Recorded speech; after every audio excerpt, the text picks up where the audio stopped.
Because now people know me as this DJ, and then if I don't know something, I ask. You know, I'm like, hey guys, how do you do this? How did you get this kick to be like this? I'm forever learning. Like, I'm never arrogant enough to say, no, I know better than everyone, or I know better than you. I can say it's showing all over your face, man. Humble guy. You know, a lot of good things always happens to humble people. You know, let's say, for example, in the music industry, South Africa right now, you know what I'm saying? Paint a picture. Paint a picture. Say exactly how you see it. To be quite honest with you, yes. The industry right now is fucked up. Why? How did you say that? I'll elaborate. Okay. I make great music. Oh, good. Everyone knows. All right. When you listen to my music, you'll know. But for example, my album that just came out last year has been submitted to all the radio stations, but you'll probably hear one radio station or two radio stations picking it up because I'm competition to a lot of people because I do everything in-house. I'm an independent. Okay. The big guns, the big labels are closing doors for people. You will see a guy who has been doing so well in a certain record label. When he leaves the record label, nothing, but he's still creating the same kind of music. Listen, this is touching. I mean, this is key. Your response. So what do you think is like that? What do you think the big labels want that never want the independent? Were they supposed to support the independent people, or were they supposed to like create some kind of atmosphere where they can strive? What do you think they're doing that? Obviously, we competition. Like they see us as competition. All like right. If I'm not under a record label. And I'm doing everything myself. I'm saying, you know how much percentage they gave me when I licensed my album with a label? 20%. Okay. 20%. Wow. And when I'm selling everything myself, I'm 100%. I own 100% of everything. But let's say, what about quantity? Yeah, you won't sell more. Okay, no, as much as there's quantity, you know, there's where you can say volume. There's volume, yeah. They will sell the volume, but they'll give you the 20%. All right. Of your work. Okay. Of your talent, your creativity. It's not fair, but a lot of people do it so that they can quickly get up there. And when they are up there, they think, oh no, man, I need to go do this by myself. And when they go to do it by themselves, the record label closes doors everywhere. You know, it's funny how people pay compilers to say, do not play this guy's music. Like, seriously? I promise you. For example, let's say none of this is good, all right? Yeah. Do I supposed to pay a compiler to play my music, or do I supposed to pay a compiler not to play somebody else's music? You are not supposed to pay a compiler. All right. He's working in a radio. That's his job. That's his job. Yeah. To listen to music and say, this is good, let's play it. Well, DJ Rabs, you know, speaking of all of those confusion, radio station, even at your level, like, you know, at your and it's what we were speaking about last week. People paying, submitting music, like play my music. All right. Even at your level, if we can still experience things like that, then you know, they must just I think the young musicians or some of the other people who are out there, like they think they are on top of the world, they should rather look to our direction. True. No, but at the same time, there's other ways of making money through music. Exactly. You don't have to just make money through people hearing your music on radio and get royalties. Yes. Do you understand? That's where I'm saying you can make money in so many ways via music. Speaking of, for the sake of this interview, can you just, because based on your experience, you know, it's smartphone. What do you think is the other ways that some of these other kids can use to explore their talent and make some kind of bucks from their talent as well, musically? Okay, well, first of all, there's the internet where you can sell your music to everyone in the world. All right. Second of all, you can be a producer for anyone else. Thirdly, you can sell your music via, you can be a movie producer. You can do jingles in studio. I mean, there's a whole lot of other things. Like you could be your song could be playing when they are when you're holding on telecom when you're waiting for ringtones and stuff, or even those songs in the background when you're holding, when they say please hold, and then there's the music playing. Wow, that's where the money is at. You see that, folks? That's like a 101 of the music business, like marketing. That's a 101 lecture in 30 seconds or something. Yeah. if you think you're smart enough, man, you should have been able to grab that and use that to, like, know how to make some income from your music. Ladies and gentlemen, this is DJ Rabs on the hot seat, voice of the underground. Like we said it before, we never fail our promise. We keep it real like that. It's all about basketball. It's all about music, production, marketing. It's all about experience. It's all about exposure. This is voice of the underground, chilling with DJ Rabs. DJ Rabs. Yeah. Listen, let me just tell you something. With the kind of experience that you have and what you bring to the table, you understand what I'm saying? You might as well, like, it maybe cancel some of the other appointments that you have today, so that you can be able to give us a whole lecture. Yeah. You understand 100%. Yeah. Yeah. What can you? I mean, what Oli just said is something that's very important for people to take, especially in the music side. There's a lot of exploitation, a lot of, people paying compilers to play the music. Right now, when I was sitting there, I was reading a commotion that is happening with the producer and another producer who said, I produced 2 of your songs and you didn't pay me. I mean, it's crazy. It's crazy. But putting that on a pause for now, I want to ask you, coming back to Joburg and deciding I'm getting started with music. How did that go? Well, right at the beginning. Yeah. When I came back to Joburg from Cape Town, in fact, I wanted to go stay in Venda. All right. And I realized that the pace was too slow in Venda. Okay. As to in Venda they know me so much. Like wherever you go, raps, and then, but the pace was too slow. Like, no, this is not for me. I had to come back to Joburg. Joburg is central. Like when I want to go to Cape Town, it's more or less central for Africa. Everything is central. Exactly. It's central. Everything is here. So that's why I came back to Joburg. Okay. Established my business here. Studio. I have my own studio. I have that's it. So tell us about your studio and how was the studio business? Because you see, like, DJ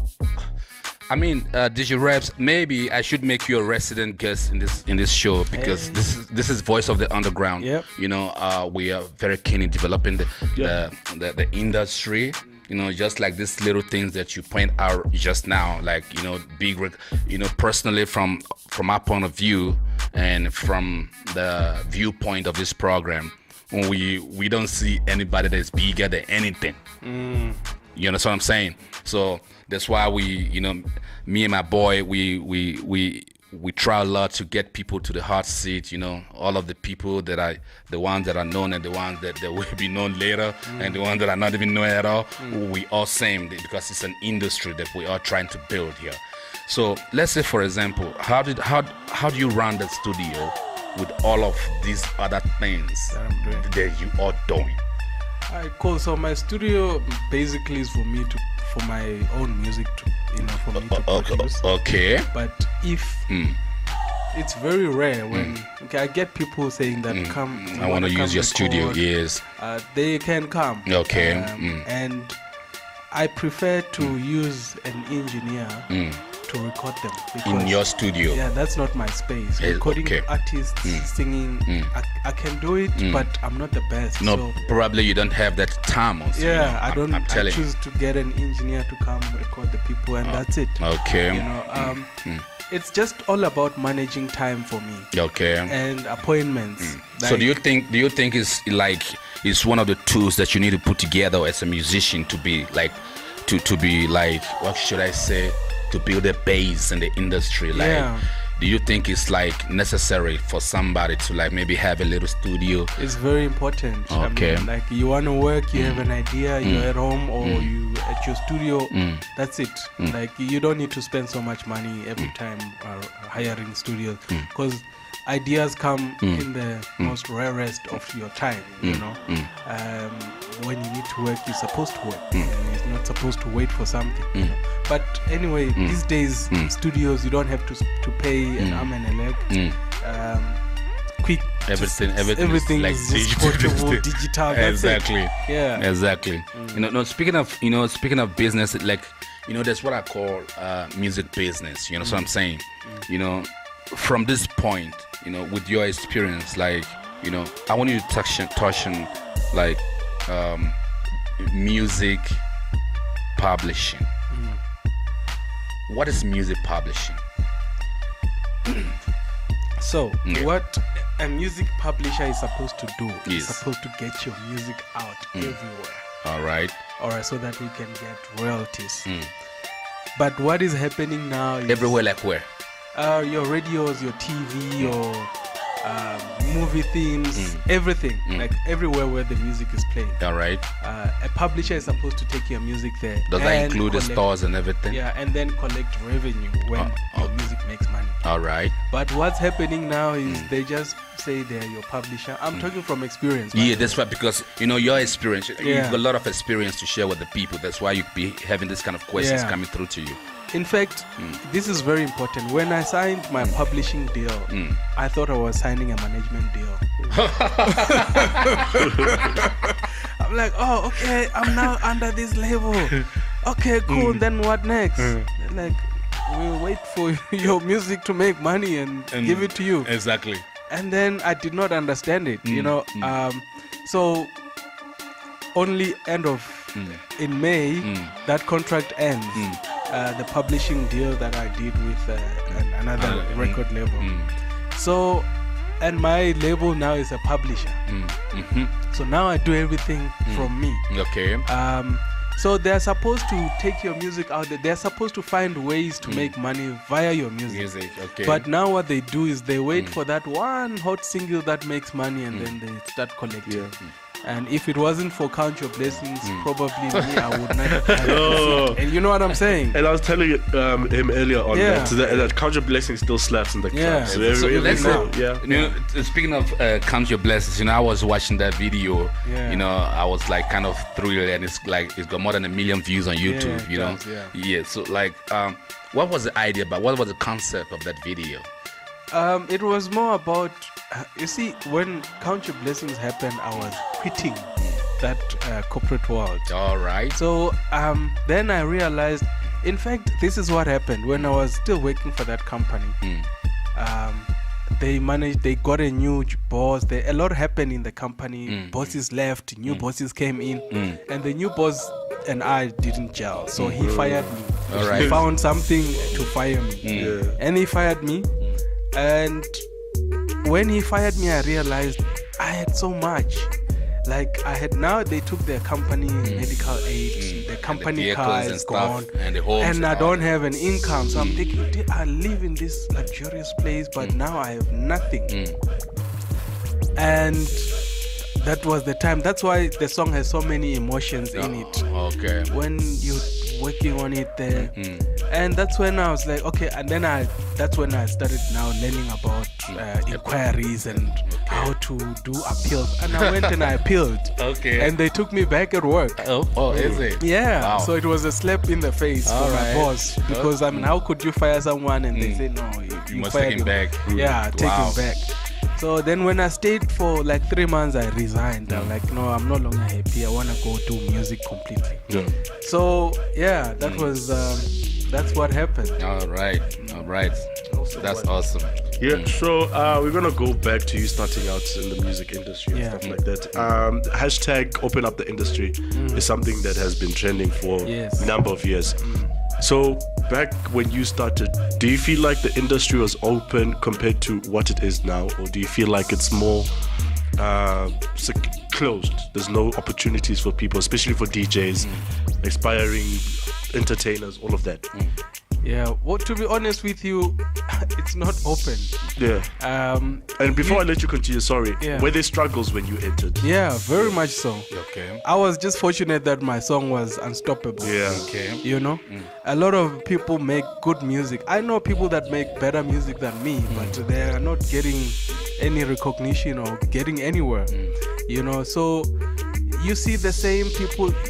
Just for example, just look at the 20 top gigs that happens in SA. You will see the same lineup. Yeah, true. Exactly. You'll see the same lineup. Those top 10 there, they are always on the list. And it's not like they are the best. Yeah. You know, but it's because maybe they're connected, they're well connected, and a lot of those, they've got a lot of PR. They, you know, sometimes talent cannot get you exactly to where you are. You need to push it. You need other things like PR. Exactly. And funny enough, the people that are not the best, they know very well that they have to work very hard now. Behind the scene and to get them there, so that they can be among those people with the talent. Exactly. And when you have talent, you relax. You're like, let the music do the talking. Exactly. They'll call me. Okay. Man, speaking of, there's very important. You know, speaking of people trying to, you know, remember, like, you know, listen, DJ Rabs, you know, at the voice of the underground, you know, most of the times it's not about like how much of your music that we want to put out there. You know what I'm saying? It's how much of our experience that we need to share with the world. That's what the voice of the underground is all about. You know what I'm saying? So speaking of that, is that my next question was going to be like, you know, people paying people for or music compilers not to put your music on the roster. Yeah. You know, have you ever experienced anything like that? Yeah, I have. And what did you do? I mean, there's very little you can do. Who did that to you? Drop the files. No, I don't want to. You see, okay, man. I wouldn't.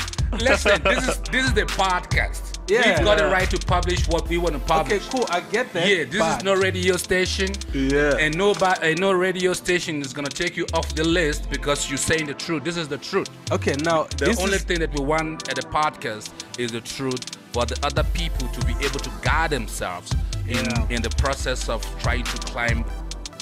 Okay, the only reason I'm not saying names right now is because I'm now doing work with those people. All right. And are you going to be joining the corporate world now and doing the very same thing that they did to you before? No. Me, see, the thing is about me is you cannot ignore me. All right. I'm that guy who you step on me now and I look at you like this and I do something way better. Now you're going to want to come to me. Oh, is it? So the very same person that blocked my music to be played, he asked for me to do a beat for him. I'm like, okay, cool. But now I'm no longer naive. I understand now there's contracts in place. All right. And I'm now the one who's, you know, playing the music. He must dance. All right. Yeah. So you kind of take it through to, let me say, the crafty businessman style. I never wanna burn bridges. All right. You know, because you never know. Exactly. Sometimes you don't need money most of the time. You just need to be introduced to someone. Exactly. Yeah. Exactly. No, man. You know, I thought that was dope. Like the response that you gave right now, but I hope yourself. You know, with this kind of response, I know very well that I want to trust that you won't do that to anybody. You know, I mean, the platforms are all open. People shouldn't pay people to stop people from getting what they deserve. You know what I'm saying? Yeah. So you know, it's a whole lot of things to discuss here. You know, I just want to ask one simple question: would you allow your kids to do the same thing that you're doing right now? Yeah, I would. Anything my kids want to be, they can be. And now, okay, let's explain a little bit further. Okay, what is in the music business that you think that is fascinating enough for you to like open its door for your own children? If you have already, I don't know. I never even asked that. Yeah. Maybe you might have just tell us those little background as well. How many kids you've got and the family style and all those things. I've got a son. Okay. He's 11 years old. Good. He's into does he like what daddy does? Nah, he wants to be a doctor. Is I think he's taking, yeah, because like my boy, when I'm editing some photos sometimes, the 10-year-old one, he's the one whom I actually ask, do you like this color? I'm telling you, if he says it's good, then I publish it, I'm telling you. Yeah, okay, cool. So the reason that I would let him be in the music space or whatever is there is a certain satisfaction I get when I make music. I cannot explain it. You're right. Or when I'm playing at a club and I can see the people are happy and I'm delivering that. It's like for me, you're right. I'm complete. Like that's it. Yeah. You're right. I mean, I think that sums it all because personally, I also feel the same thing. Yeah. You know what I'm saying? Like, I don't know about comfort. I also feel the same, but I don't have any kids. That's the only problem. You're still a boy, man. You're still coming out, man. We keep talking to. I mean, you just being a good boy, being lucky enough to be sitting with man. Yeah. Taking some lessons. I'm jotting them down. That's because you're working hard as well. Yeah, man. Yeah. Exactly. So what is in the? Let's say no. Let me take another question. The gigs that you be playing in this country, and I knew you'll be touring, like the Southern African region and all that. The gigs that you be playing. What makes a gig tick for you? Like, when you are playing this gig, you feel successful. Like you feel this show today is successful. What? When I finish and I get a lot of people coming to me saying that, wow, man. Because I remember there was a point in my life when I was playing, because people know me for a certain sound. Okay. I remember very well when I was trying to do commercial that is in the space. I remember one very big fan of mine who came to me like, dude, we paid here to come hear your kind of music. All right. We understand this one. Let the other play their style. That style, okay. Please do not change. That's when I was like, wow. Here's an experience that I had when I was in the UK. I was playing in Birmingham. All right. There is a guy who drove from North Pole to come to Birmingham. Wow. Wait a minute. So this is what happened. The guy. So I was playing there in the club. I was in the VIP festival, chilling in the VIP. So I could see him looking at me. Cool, greeted. That's it. Went on stage, played my set. When I finished, there were a lot of fans that wanted to come in the VIP, take pictures. So they came around, take pictures. So that guy realized, this is a cool dude. So he came around, like, hey, how are you? I'm cool. Like, oh, okay. Yeah, man, I never thought I would meet you like this. Like, no, that's great, man. Like, I'm from the North Pole. That's like 400 kilometers to there. It's like I drove all the way with my friends. We booked accommodation and we paid VIP so that we can really see you performing. And by the way, I'm talking about a white guy. Wow. So that's nice. That for me was a wow, exactly that kind of feeling. And for me, even if there's 3 people in the club, I give it I play like there's a million people. Yeah. Good. Let's say at least you've delved into this whole personal thing a lot. I've been going through some of the articles that have been written about you and some of the accomplishment that you've managed to achieve in your short space in life. Yeah, I'm still young. Exactly. You're from the producer of the classic Count Your Blessings with 1.3 million. I think this is old, man. Because the last time I checked, it's almost like 1.5 or something. Yeah. And you winner of the Fame Awards, Artist of the Year. You've got winner of Lima. Best dance single. Yeah. Let's Go to China. That's another track that was rocking. And then many gigs overseas, UK, Dublin, Birmingham, London. Zimbabwe, Botswana, Namibia, South Africa, where you from, Zambia. Oh, man. Tell us how much money do you have? Let me tell you something. My problem with Africa is that, I think we share the same sentiment. Because in the Grammys, I heard Soweto Gospel Choir was winning a Grammy. Yes. But the mainstream media in this country, they couldn't make that headlines. They were making Jay-Z and Beyonce headlines. You know what I'm saying? Mainstream media will be very glad to publish how much is, Ronaldo and Jay-Z, Kanye West is making. You know what I'm saying? But we barely have any clue how much people at the top of the industry in this country are actually making through endorsement, through production, distribution. So I think this is one thing that is getting the industry, according to me, very dull and on the back foot of most especially the little ones who want to come on board. That's why I'm asking if you can be honest enough, straight from the heart, how much you making? Because you'll be touring all over the world, Europe, Africa, Asia, I mean. Well, for me, okay, it doesn't matter you've not been saying these kind of things before. No, but this is. I want to answer you. You gotta answer you. Okay, so a gig around Joburg. Yes. Okay, I'll charge 15K an hour. Okay. An hour. Yes. Wow. Why don't you switch jobs? We're sitting with the Bill Gates right here. Not yet, but it's getting there. Yeah, let's go. And when I get out of Joburg, like Polokwane areas, it will be 20K an hour. Transport, logistics and all that. They must pay for that as well. Okay. And then outside of the country is 35K. That's great. So, and then they must also...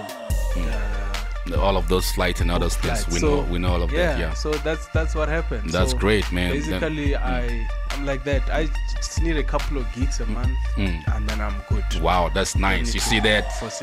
This is the Morgeezpodcast, voice of the underground, where everybody is free, where the underground is becoming the foreground. And I've never said it anywhere else. Exactly. That's what I'm trying to say. You see that? Yes, right here. We're taking over the industry. You know what? The Morgeezpodcast is to actually like contribute to the industry. That's the whole concept of this whole thing, of this whole setup. Like, we want to contribute. We want, when the history book is written, it's like, they said, these were the people that started a kind of movement. If we are so lucky, it can be so helpful to many other people. I think with that we will be done. Thank you very much for that confidential. What did you say on the contract? It says non-disclosure. Strictly confidential, non-disclosable information. Then taking it from there, it's like I can also see that you won SCU TV Best DJ Award. What's that? Suku is the online TV. Wow. Wow, that's great. They do a boat cruise every year, so they awarded me. Wow. Nice. The certificate and trophy. Wow, that's great. That's great, man. I mean, you see, this is what we'll be talking about. Like, it's what you've been trying to reveal as well. Because some of the times when you have this great talent, I think they actually say that, the prophet is never respected in his hometown. That's true. You know what I'm saying? True. Yeah, so I think with your body of work that I'm seeing, it's like you're one of those prophets that deserves to be respected more, that deserves to be given more platform to speak, because when you speak, people will listen. True. You know what I'm saying? Then now, you work with a whole lot of artists, in this country. We talk about, features with Bosiswa, DJ Spools, Harris, B with Dan, Borsha, D. The list goes on and on and on and on. Never ends. The list never ends. You're such a pillar in the industry, and surprisingly, it's like, I want people like you to be household name. That's me. That's what I'm trying to say. Yeah. The household name. Like when I wake up in the morning, I knew that something on the day is coming through you, being publicized and all that. And then your new album. Is it a new album that's out now, 2019 something? Yeah, 2018. Okay. 9 provinces. Oh, 9 provinces. That's the one that's on board now. Yeah. Can you take us through that a little bit?